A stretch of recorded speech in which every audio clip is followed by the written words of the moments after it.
My trust is in you, ancient of days. My trust is in you. Frères et sœurs de l'émission La manne du ciel. La manne jaillit abondamment du ciel et nous donne la vie de notre Seigneur de gloire, le Tout-Puissant, celui qui était, qui est et qui vient, le Dieu de gloire, le Seigneur Jésus-Christ. Il nous aime tellement qu'il est venu sur la terre lui-même et on l'a humilié, on l'a giflé, on lui a craché dessus, on l'a frappé. Il a fait tout cela pour nous. Mes frères, mes sœurs, il faut qu'on soit réveillés et qu'on suive la parole et savoir que Dieu de gloire, le Tout-Puissant, il nous aime tellement qu'il s'est donné lui-même à notre place pour que nous revenions à lui et que nous soyons son épouse. Cette émission est présentée par le serviteur Jules Komla Sossou de l'église missionnaire Philadelphie de Christ à Lomé, au Togo. Et nous sommes tellement heureux de partager avec vous ces instants de plaisir et de bonheur, afin qu'on sache que celui qui était, qui est et qui vient est celui à qui appartiennent le règne, la puissance et la gloire. Oui, c'est à lui le règne, il est le roi. C'est à lui la puissance éternelle, il est le souverain sacrificateur. Et la gloire, c'est lui le prophète à écouter, qui a la gloire et qui nous donnera cette gloire. Mes frères, mes sœurs, il faut qu'on soit réveillés, car la parole de Dieu nous dit dans Genèse 1 verset 26, qui est la base de tout ce que nous étudions, qui nous dit Dieu dit, Dieu le Tout-Puissant, Dieu le Père, le Tout-Puissant,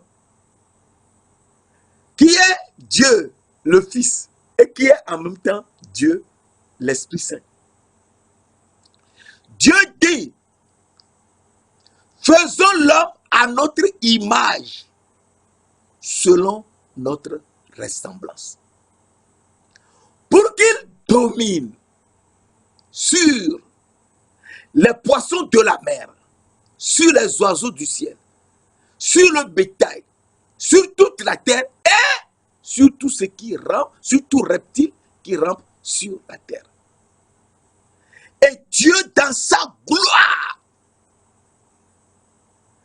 a fait l'homme à son image. C'est très important. Il a fait l'homme à son image en tant qu'âme vivante, mais invisible. La parole de Dieu nous dit dans 1 Pierre 1, verset 19 à 22,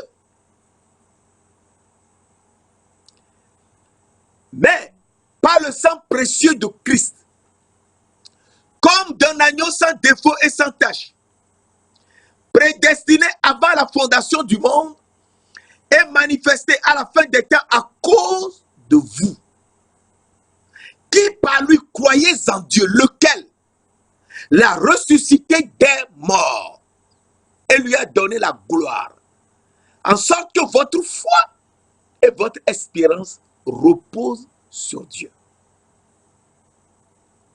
Afin que votre foi et votre espérance reposent sur Dieu, qui a donné la gloire à son Fils Jésus-Christ.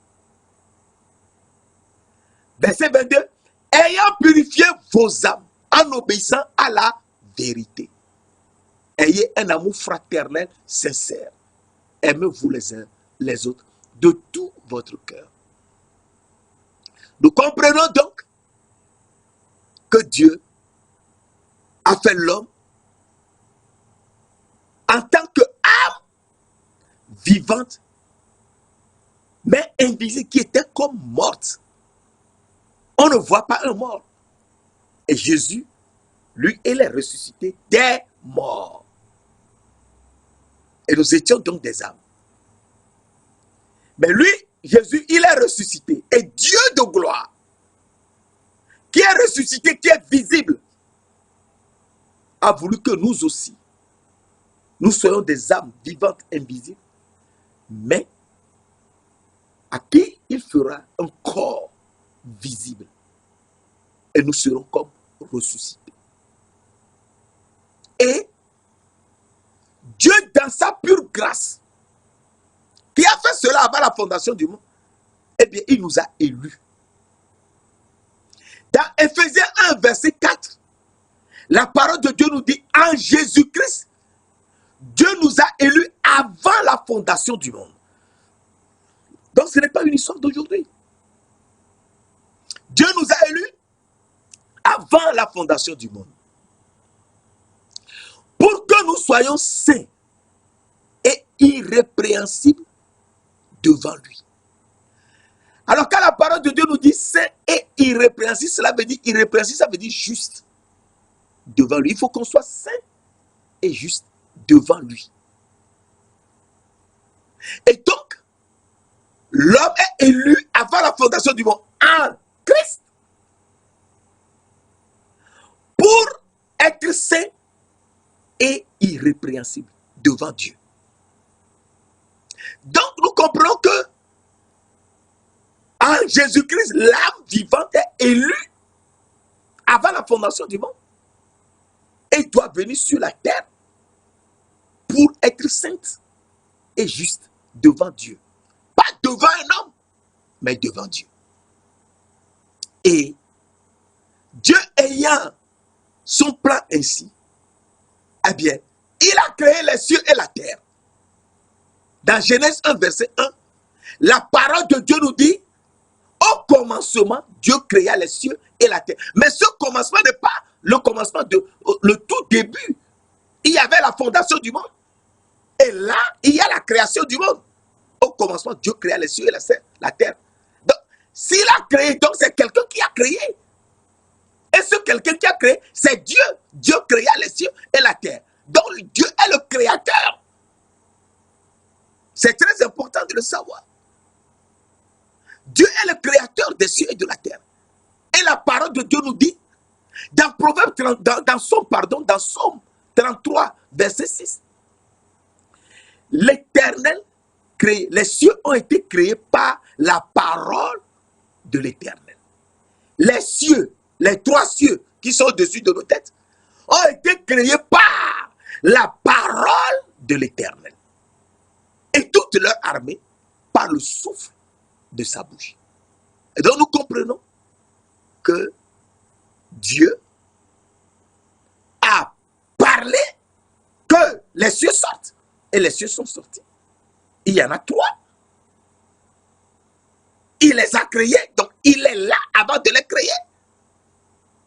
Et il est quelque part avant de les créer. Et ce quelque part, c'était là où il était avant la fondation du monde. Et il a créé les trois cieux par sa parole. Il a soufflé et tous les chérubins sont sortis. Ils n'ont même pas vu qui a soufflé. Et là où ils étaient, c'est là qu'ils savaient. Et Dieu dans sa pure grâce. Et c'est très important. Nous a fait venir des cieux qui étaient avant la fondation du monde.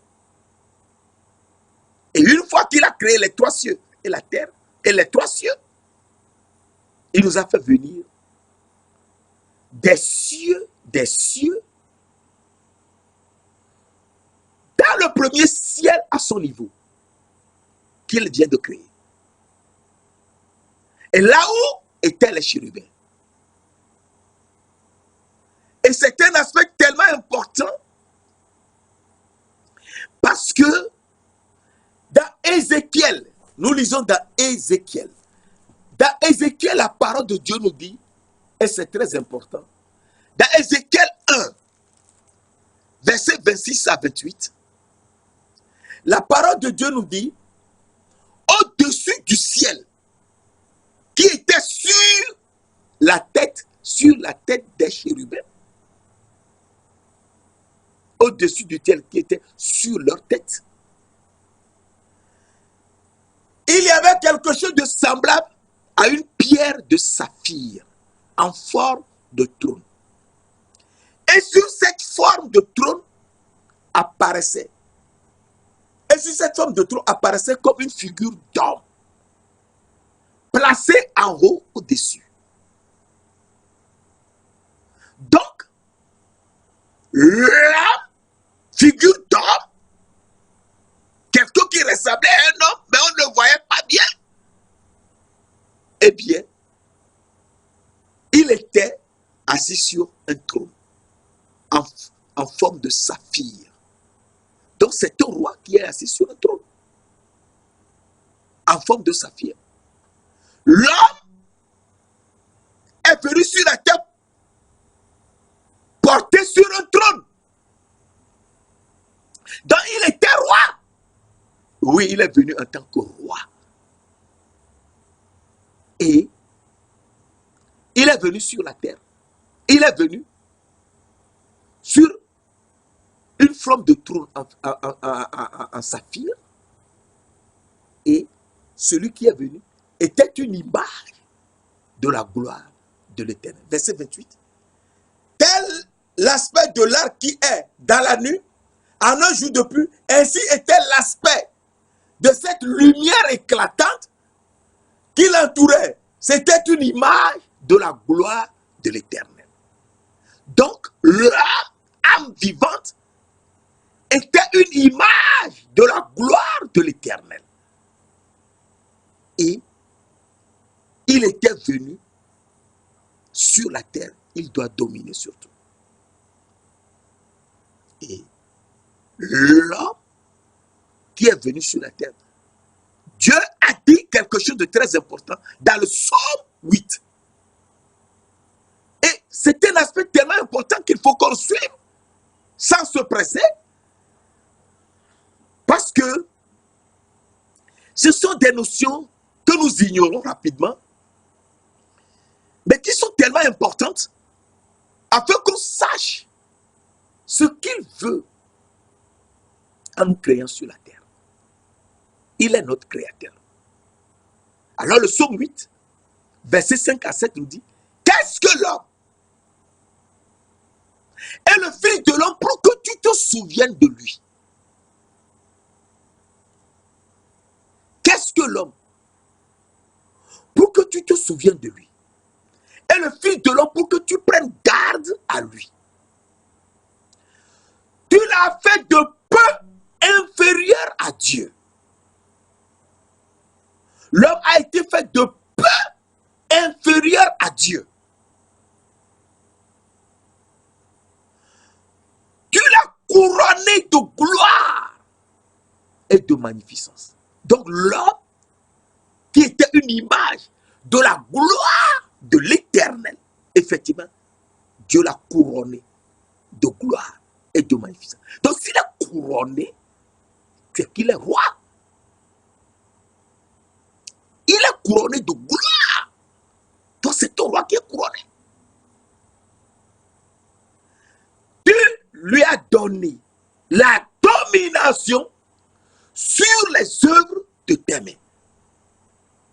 Tu as tout mis sous ses pieds. Et donc, Dieu, en nous couronnant de gloire, avant de venir sur la terre, nous a donné la domination sur les œuvres de ses mains. Il a tout mis sous nos pieds. Et donc l'homme doit savoir qu'il est sur la terre, qu'il est roi, qu'il domine sur tout. Et ce qui est important, c'est qu'il est créé, faisons l'homme à notre image, il est image de Dieu, parce qu'il est âme. Il doit maintenant ressembler à Dieu. Et pour ressembler à Dieu, il doit dominer. Tu lui as donné la domination sur les œuvres de tes mains. Donc l'homme domine surtout, il est roi. Et étant roi, eh bien, il a tout sous ses pieds. Il ne doit écouter que Dieu qu'il a créé pour qu'il soit ce qu'il veut et lui ressembler. Et donc, Dieu a fait venir l'homme sur la terre. Et l'homme doit suivre la parole de Dieu. Mes frères, mes sœurs, l'homme doit suivre la parole de Dieu. Sans la parole de Dieu, nous sommes perdus. Nous ne pouvons jamais. Il faut la parole de Dieu. Et donc l'homme est créé pour suivre son Créateur. Et l'homme, sur la terre, Dieu de gloire, qui a soufflé et que les chérubins sont sortis et porté l'homme sur leur tête, eh bien, le Dieu de gloire a fait quelque chose de très important. Et il faut savoir cela. Il a fait venir l'homme qui était arrivé, porté sur la tête, au niveau du premier ciel, là où il était. Les chérubins étaient. Les chérubins ne savaient pas où ils allaient. Alors, c'est un aspect tellement important qu'il faut suivre de très près, car si on lit Ézéchiel 10, verset 1 à 7, je regardais, voici sur le ciel qui était au-dessus de la tête des chérubins, il y avait une pierre de saphir. On voyait au-dessus de quelque chose de semblable à une forme de trône, comme nous l'avions lu tout à l'heure. Et l'Éternel dit à l'homme vêtu de lin, va entre les roues et sous les chérubins, remplis tes mains de charbon ardent, que tu prendras entre les chérubins et repends-les sur la ville. Verset 4. La gloire de l'Éternel s'éleva de dessus les chérubins et se dirigea vers le seuil de la maison. La maison fut remplie de fumée et le parvis fut rempli de la splendeur de la gloire de l'Éternel. Alors, on comprend que les chérubins, chacun allait dans un sens. Les chérubins, chacun allait dans son sens. Et ne savaient même pas où ils allaient. Verset 1. En cheminant, elles allaient de leurs quatre côtés. Elles ne se tournaient point dans leur marche, mais elles allaient dans la direction de la tête, sans se tourner dans leur marche. Tout le corps des chérubins, leur dos, leurs mains et leurs ailes, étaient remplis d'yeux, aussi bien que les roues tout autour les quatre roues. J'entendis qu'on appelait les roues tourbillons. Alors, nous comprenons que chaque chérubin allait dans un seul sens. Mais s'ils allaient à l'est, celui qui regardait vers l'ouest allait seulement vers l'ouest.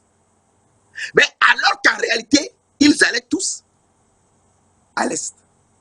Cela veut donc dire que les chérubins ne savaient même pas où ils allaient. Seul celui qui était assis sur le trône de sa fille, savaient où ils allaient. Et celui qui était assis sur le trône de sa fille était une image de la gloire de l'Éternel. Et donc l'Éternel était en lui. Et les chérubins, eux, ne savaient pas où ils allaient. Et ils allaient quelque part. Et ce quelque part, la Bible nous définit cela. Dans Jean 1, verset 51, la parole de Dieu nous dit, en vérité, c'est Jésus qui parle. En vérité, je vous le dis, vous verrez désormais le ciel ouvert et les anges de Dieu monter et descendre sur le Fils de l'homme. Donc les anges de Dieu, s'ils montaient et descendaient sur le Fils de l'homme, cela veut dire qu'ils étaient descendus au départ sur le Fils de l'homme et qu'ils remontent maintenant au ciel également sur le Fils de l'homme. Donc, sans le Fils de l'homme, ils ne peuvent jamais retourner là d'où ils étaient venus. Mes frères, mes sœurs, il faut qu'on soit réveillés. Que le Fils de l'homme est le chemin que les anges ont pris, les chérubins ont pris pour venir sur la terre. Jésus nous dit dans Jean 14, verset 6, « Je suis le chemin, la vérité et la vie. Nul ne peut aller au Père que par moi. » Et donc, nous devons comprendre que Jésus-Christ est le chemin. Et Dieu a formé l'homme de la poussière de la terre qui est fondée par la sagesse de Dieu.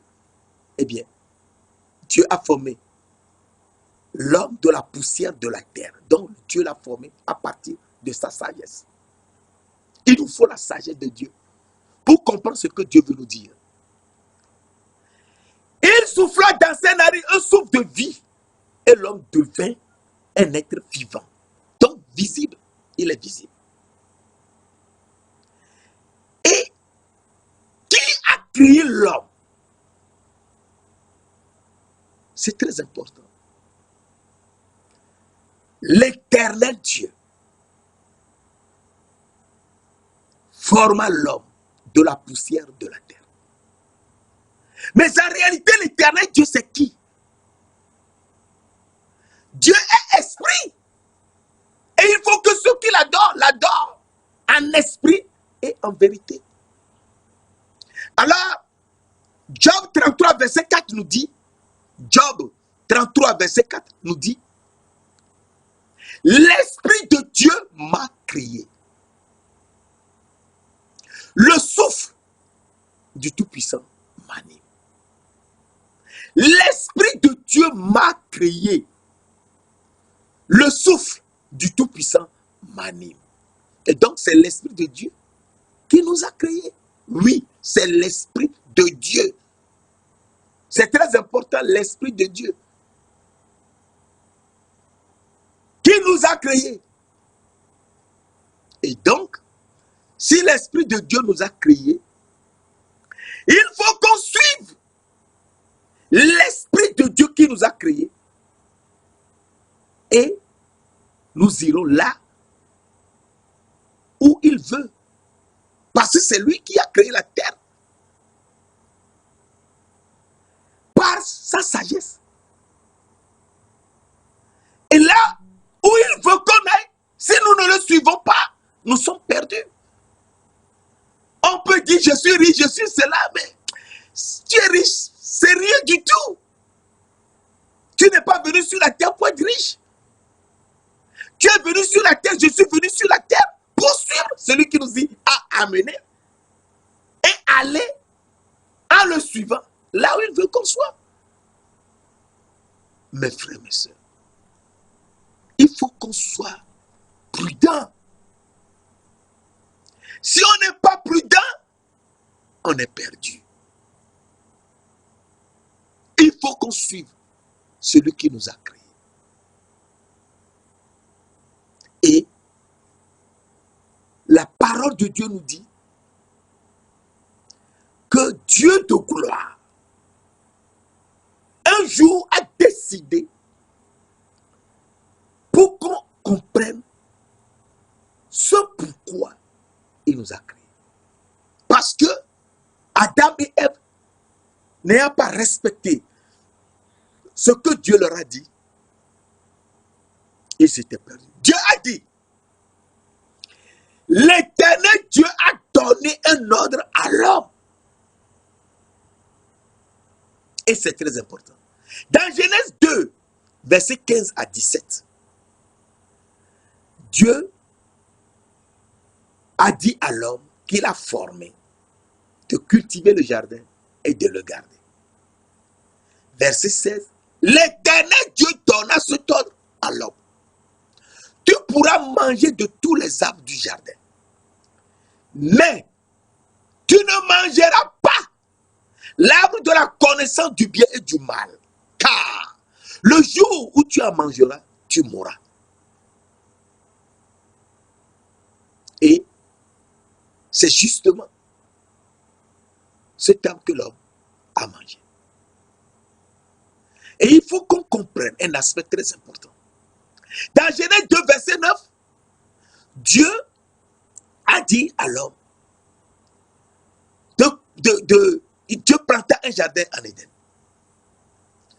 Et il y avait des arbres de toute espèce, agréables à voir et bons à manger. Et l'arbre de la vie au milieu du jardin, l'Éternel Dieu planta un jardin en Éden. Il planta des arbres de toute espèce, agréables à voir et bons à manger. Genèse 2, verset 9. Et l'arbre de la vie au milieu du jardin et l'arbre de la connaissance du bien et du mal. Cela veut donc dire que l'arbre de la vie est au milieu du jardin. Donc, l'arbre agréable à voir est bon à manger. Donc, ce qu'on voit est l'arbre de la connaissance du bien et du mal. C'est ce qu'il nous a interdit de manger. Mais, lorsque le serpent a trompé la femme a dit que l'arbre qui est au milieu du jardin, c'est ça qu'elle ne devait pas manger. Et que l'arbre qui est agréable à voir, c'est qu'elle doit manger. Donc, elle voyait l'arbre. Ce qu'on voit, ce n'est pas ce qu'il fallait manger. Parce que l'arbre de la vie est au milieu du jardin. Donc, après le premier fleuve qui est Pichon, qui entoure tout le pays de Havila, Genèse 2, verset 10 à 13, et le fleuve Gihon, qui entoure le pays de Couche. Couche qui est l'obscurité. Donc, l'arbre de la vie est après l'obscurité. Et l'homme, la femme, a mangé, la femme qui est sortie du corps de Adam, qui doit garder la sagesse de Dieu, parce que le corps est fait à partir de la poussière de la terre. Et la terre est fondée par la sagesse de l'Éternel. Proverbe 3, verset 19. La femme doit garder la sagesse de Dieu.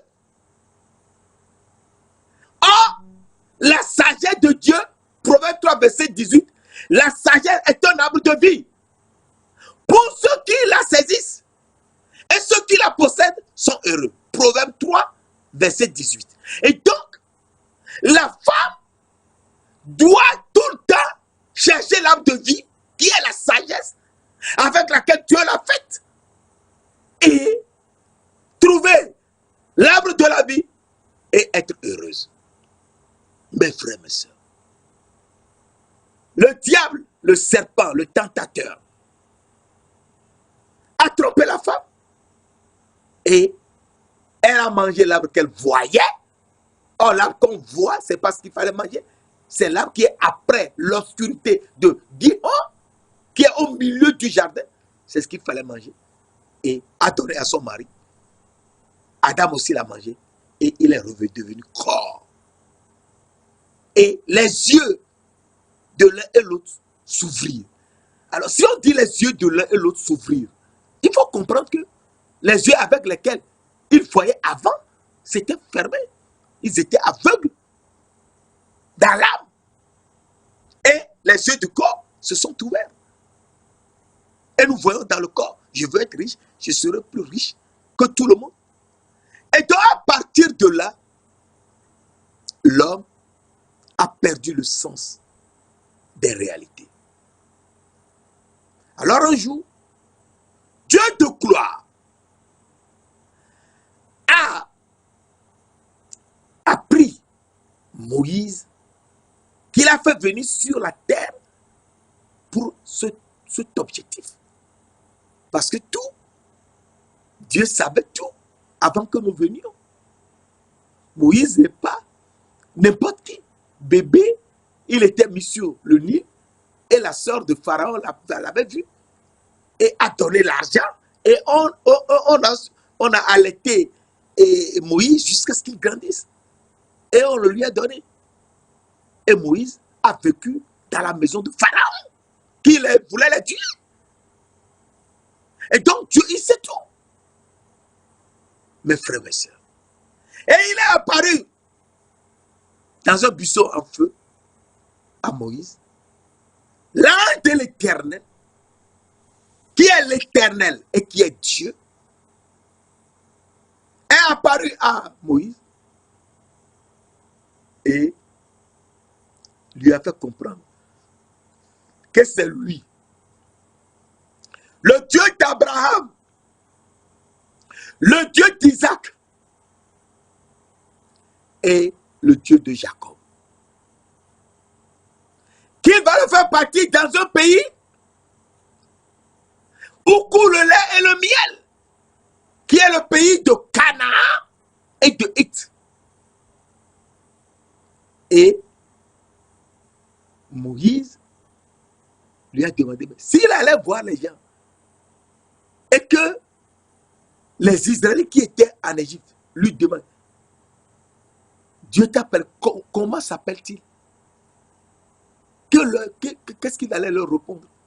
Et Dieu a dit à Moïse, je suis celui qui suis. C'est ainsi que tu parleras aux enfants d'Israël. Celui qui s'appelle je suis m'a envoyé vers vous. C'est mon nom pour l'éternité. C'est mon nom de génération en génération. Exode 3, versets 14 et 15.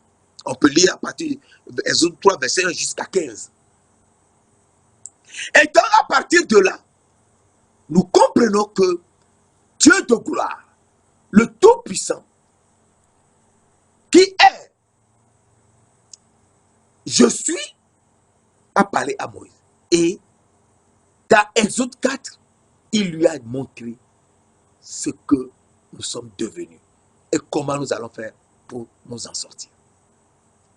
Alors dans Exode 4, verset 1 à 5, Dieu a demandé à Moïse qu'est-ce qu'il a dans la main. Moïse dit une verge. Dieu lui dit jette-la par terre. Moïse l'a jeta par terre. Et la verge était devenue un serpent. Le serpent qui avait poussé Ève et Adam dans le désordre en mangeant l'arbre de la connaissance du bien et du mal. Et sont restés sur la terre jusqu'à mourir. Et le serpent a suivi Moïse pour le mordre. Moïse a fui. Dieu lui dit, retourne-toi et attrape le serpent par la queue. Le serpent le suivait avec la tête. Dieu lui dit de l'attraper par la queue. Il fallait que Moïse ait confiance en Dieu. Exode 4, verset 1 à 5. Il faut que Moïse ait confiance en Dieu. Mes frères, mes sœurs, Il faut qu'on ait foi à la parole de Dieu. Moïse s'est arrêté, s'est retourné pour aller attraper la queue du serpent qui le suivait avec sa tête. Le serpent a compris quand il s'était arrêté et s'est retourné que le monsieur voulait l'attraper et le serpent a voulu fuir, s'est retourné pour fuir et a envoyé sa queue par derrière. Moïse s'est baissé et il a pris la queue. Et le serpent était redevenu dans sa main une verge. Cela veut donc dire que Moïse a dominé le serpent. Oui. Il faut que pour qu'on ressemble à Dieu, d'abord dominer sur les serpents. Il faut dominer sur les serpents. Car Dieu nous a donné la domination sur les œuvres de ses mains. Psaume 8, verset 7. 5 à 7. Dieu nous a donné la domination sur les œuvres de ses mains. Et il a tout mis sous nos pieds. Pour lui ressembler, il faut d'abord dominer. Et nous voyons que Moïse a dominé le serpent. Puisque le serpent était redevenu une simple verge dans sa main. Une simple verge. Et nous avons vu à ce niveau que Moïse était redevenu roi. Moïse était redevenu roi, oui. Alors, on se pose des questions. Mais comment Moïse est roi? Oui, Moïse est roi. Moïse était redevenu roi. Dans Psaume 33, Psaume 33, verset 4-5, nous lisons, et c'est très important, Psaume 33, Deutéronome 33, excusez-moi, Deutéronome 33, verset 4-5, nous lisons dans Deutéronome 33, verset 4 et 5, Moïse nous a donné la loi, héritage de l'assemblée de Jacob. Il était roi en Israël quand s'assemblaient les chefs des peuples et les tribus d'Israël. On n'a jamais entendu parler de Moïse comme roi. Mais la Bible a dit, dans Deutéronome 33, verset 4-5, que Moïse était roi. Il était roi, comment il était roi? Parce qu'il a pris la queue du serpent. Et le serpent était redevenu une verge dans sa main. Cela veut dire que le roi domine. Moïse a dominé le serpent.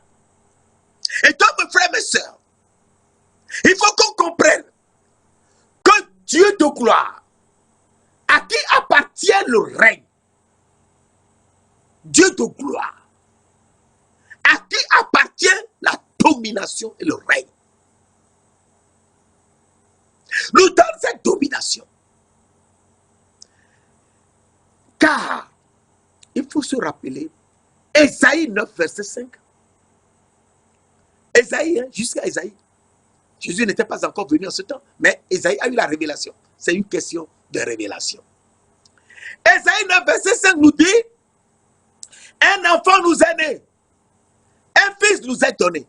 La domination reposera sur son épaule. On l'appellera admirable, conseiller, Dieu puissant, Père éternel, Père éternel, Prince de la paix. L'enfant qui est né est le Père éternel. Il est le Dieu puissant. Il est le Prince de la paix. La domination repose sur son épaule. Il est admirable, c'est-à-dire merveilleux. Et il est le conseil. C'est lui qui nous conseille.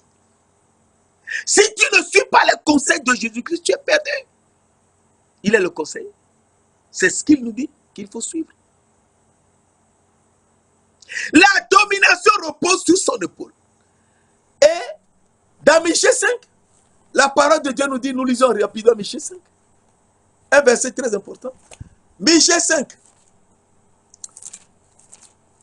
qui est un verset tellement important, mais que nous avons oublié. Il ne fallait pas. Michée 5, verset 1. Et toi, Bethléem, Ephrata, petite entre les milliers de Judas, de toi sortira pour moi, c'est Dieu qui parle. De toi sortira pour moi celui qui dominera sur Israël. Celui dont les jours remontent aux temps anciens, aux jours d'éternité. Celui dont l'origine remonte aux temps anciens. Il n'est pas de ce monde. Il est avant la fondation du monde. C'est lui-même qui a créé ce monde. Celui dont l'origine remonte aux temps anciens, aux jours d'éternité. Et celui-là, il dominera sur Israël. Donc, la domination repose sur son épaule. C'est lui qui domine. Oui, c'est Jésus qui domine. C'est lui l'enfant qui est venu. C'est lui le roi. Matthieu 2, verset 1 à 11. C'est lui le roi qui est venu sur la terre. Ouais, le roi des Juifs qui vient de naître. Car nous avons vu son étoile en Orient. Et donc, Jésus, il a la domination. Il est donc roi. Matthieu 2, verset 1 à 11, qui nous dit dans verset 2, les mages qui sont des Madianites, donc de la descendance de Abraham et de Ketura, Genèse 25, verset 1 à 6, Genèse 25, verset 1 à 6, Ketura, la Cananéenne qui est l'Éthiopienne, la Cananéenne qui est l'Éthiopienne. Canaan, c'est l'Éthiopie, dans toute la Bible. Ézéchiel 30, verset 5, il faut lire. C'est très important. Jérémie 46, verset 8. C'est très 46, verset 9. Il faut lire. Soi-même. Et on est réveillé. L'Éthiopie, c'est ce qu'on appelle, c'est Canaan qu'on appelle l'Éthiopie dans toute la Bible. Et nous voyons que les descendants de Abraham et de Ketural, qui s'appelle, le quatrième fils s'appelle Madia, les Madianites qui sont les mages, sont venus et ont dit à Jérusalem, à Hérode, où est le roi des Juifs qui vient de naître. Donc, le roi domine. C'est lui le roi, il domine. Et donc, il a dominé sur le serpent. Matthieu 4, verset 1 à 11, nous dit, le tentateur qui est le diable, qui est le serpent, s'est approché de Jésus après les 40 jours et 40 nuits de jeûne.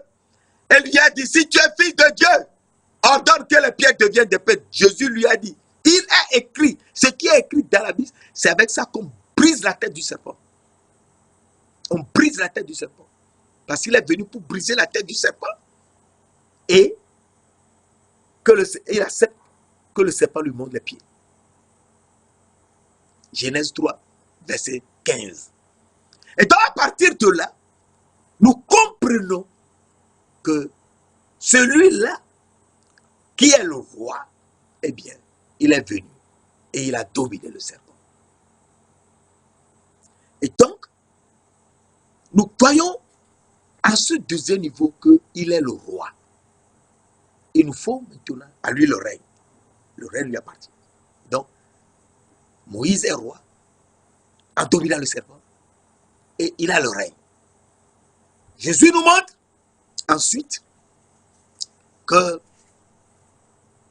dans Exode 4, versets 6 à 8, Dieu a dit à Moïse de mettre la main dans son sein. Moïse l'a fait, il a sorti, la main était lépreuse. Dieu lui a dit de remettre, il a remis. Et il a sorti la main, la lèpre était partie. Or, Moïse est un Lévi. Et il est de la tribu de Lévi. Les Lévis sont les sacrificateurs. Et donc, Dieu a guéri le Lévi de la lèpre. La lèpre qui est dans notre âme, Dieu l'a guéri. Et Moïse, qui est Lévi, est sacrificateur. C'est très important de savoir que Moïse est sacrificateur. Il est sacrificateur. Il est de la tribu de Lévi. Et les Lévis sont sacrificateurs. Nous lisons Somme 99, verset 6.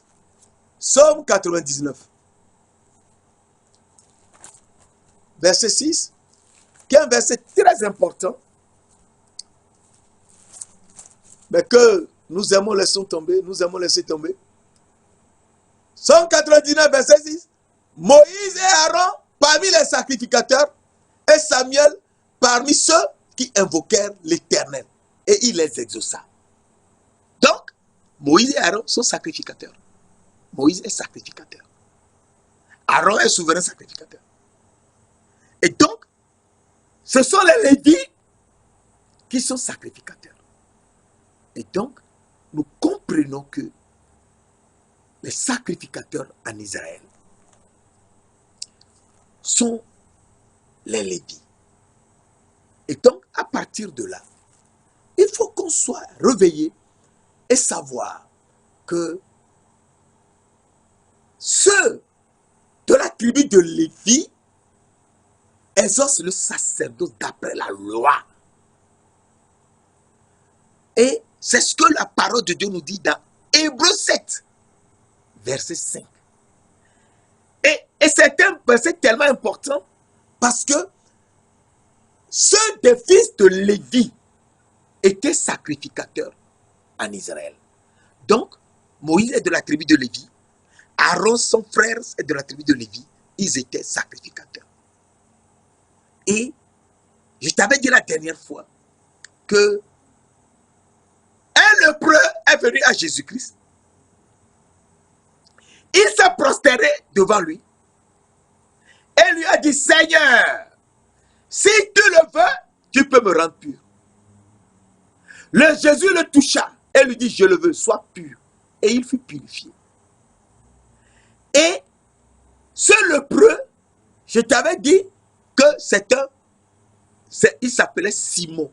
Simon le lépreux. Matthieu 26, versets 6 et 7.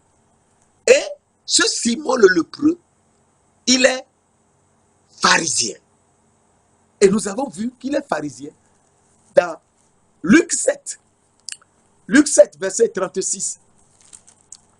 Luc 7, verset 36 à 50. Nous voyons que Simon, le lépreux, était un pharisien.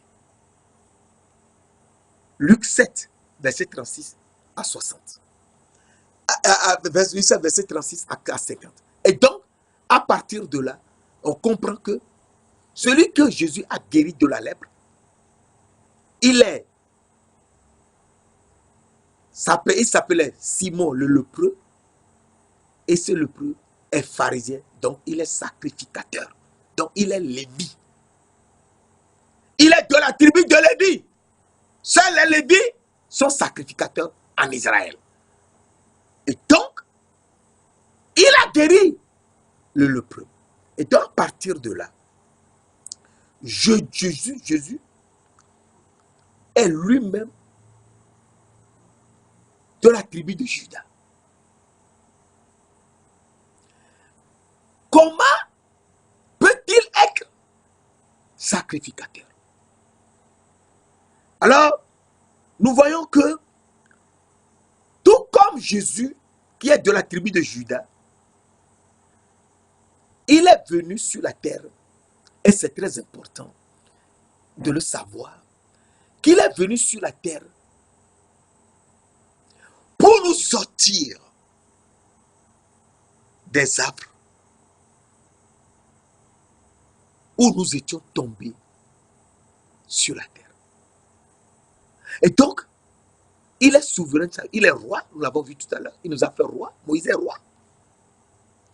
Il est sacrificateur, Moïse est sacrificateur, lui aussi il est souverain sacrificateur. Mais Moïse est de la tribu de Lévi.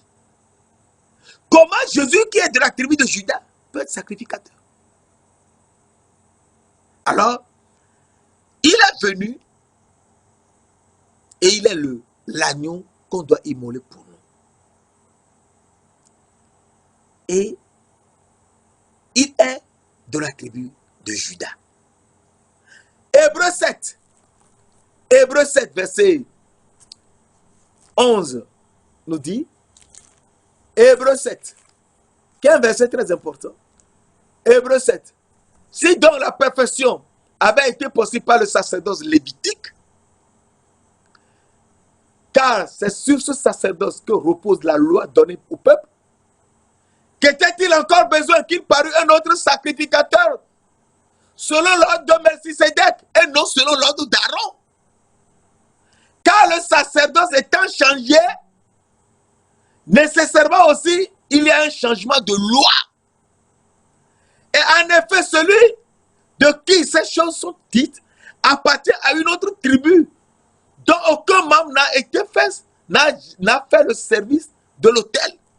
Verset 14. Car il est notoire que notre Seigneur Jésus-Christ est sorti de Juda, tribu dont Moïse n'a rien dit pour ce qui concerne le sacerdoce. Et cela devient plus évident encore quand il paraît un autre sacrificateur de la ressemblance de Melchisédek, institué non d'après l'ordre d'après la loi d'une ordonnance charnelle, mais selon la puissance d'une vie impérissable.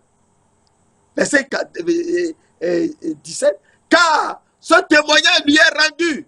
Tu es sacrificateur pour toujours, selon l'ordre de Melchisédek. Donc, Jésus-Christ est sacrificateur pour toujours, selon l'ordre de Melchisédek. Et donc, il est souverain sacrificateur. Hébreux 2, verset 17 nous dit, en conséquence, il a dû être rendu semblable en toutes choses à ses frères, afin qu'il fût un souverain sacrificateur, miséricordieux, fidèle dans le service de Dieu, pour faire l'expiation des péchés du peuple. Verset 18. Car, ayant été tenté lui-même en toutes choses, dans ce qu'il a souffert, il peut secourir ceux qui sont sauvés. Et donc, c'est Jésus-Christ qui est le souverain sacrificateur, qui est venu pour nous sauver. Car il a été tenté en toutes choses et il a vaincu le serpent. Il a vaincu et il nous sauve. Et donc, à partir de là, nous comprenons que aujourd'hui, nous avons un seul souverain sacrificateur. Hébreux 3, verset, Hébreux 4, verset 14. Hébreux 4, verset 14. Nous lisons Hébreux 4, verset 14. Ainsi, puisque nous avons un grand souverain sacrificateur qui a traversé les cieux, Jésus, le Fils de Dieu, demeurons fermes dans la foi que nous professons. Eh bien, il faut demeurer ferme dans la foi que nous professons. Car Jésus-Christ, il est celui-là qui nous a sauvés et c'est lui le souverain sacrificateur. Et il a fait de nous des sacrificateurs. À partir de là, nous comprenons que Moïse est sacrificateur selon l'ordre d'Aaron, mais cet ordre est charnel. Jésus-Christ aujourd'hui est le souverain sacrificateur selon un ordre impérissable qui est l'ordre de Melchisédek. Et donc, à partir de là, nous savons que Jésus-Christ est le souverain sacrificateur et il a fait de nous des sacrificateurs. Et une fois que nous sommes des sacrificateurs, eh bien, il faut comprendre que notre position change. Nous avons la puissance de Dieu. Car à lui le règne, la puissance et la gloire. Nous avons sa puissance. Car c'est lui le Dieu puissant. C'est lui le Dieu puissant et qui est le souverain sacrificateur. Et il fait de nous des sacrificateurs. Saint-Esprit, Esprit du Dieu vivant, Esprit de gloire, nous te louons, nous te adorons. C'est toi notre créateur. C'est toi notre conducteur. Conduis-nous, montre le chemin, afin qu'on retourne à notre Père qui est dans les cieux. Merci de l'avoir fait. Au nom précieux de notre Seigneur Jésus-Christ de Nazareth. Amen.